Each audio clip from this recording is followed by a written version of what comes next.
Grabe nga guys, sobrang nakakatakot dito sa may Vikings. At eto na naman nga ang ating Ate Inday. Uy, andyan ka na naman, saan ka na naman pupunta? At hindi nga kami sumama, pati mga bata, dahil na-experience na namin dyan.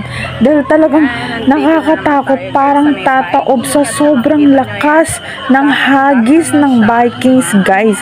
Kaya eto nga, nagsuka nga si Ate Inday habang nagka-Vikings. Kaya guys, ito panoorin lang natin. Dahan-dahan na umaandar ang ating Viking. Yun, diba? Oh my God!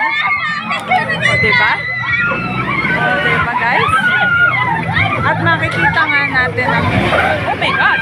Ako kinakabahan sa kanila. O, diba? Sa makikita natin.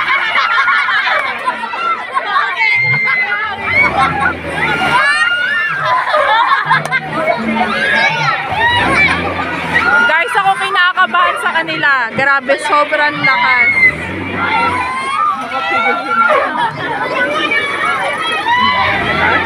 Oh my God! Ay!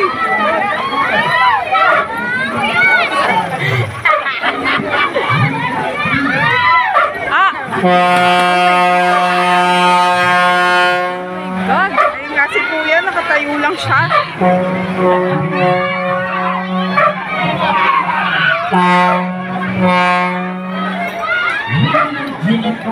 Pinagkakaguluhan nga dito sa may Vikings guys. Sobrang daming tao at nakahilera dahil sobrang lakas. Diba?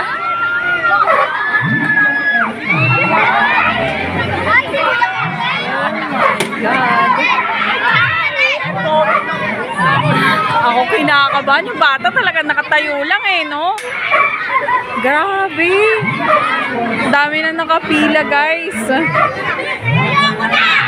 Ayaw na daw nila.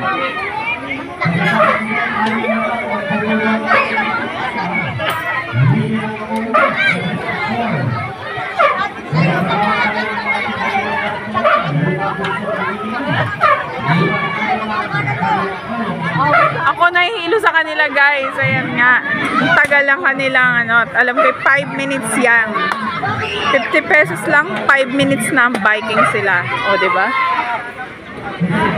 Ako kinakabahan sa kanila. Ayun na siya guys. Susuka na siya. After niya mag Vikings. Ayan na po siya.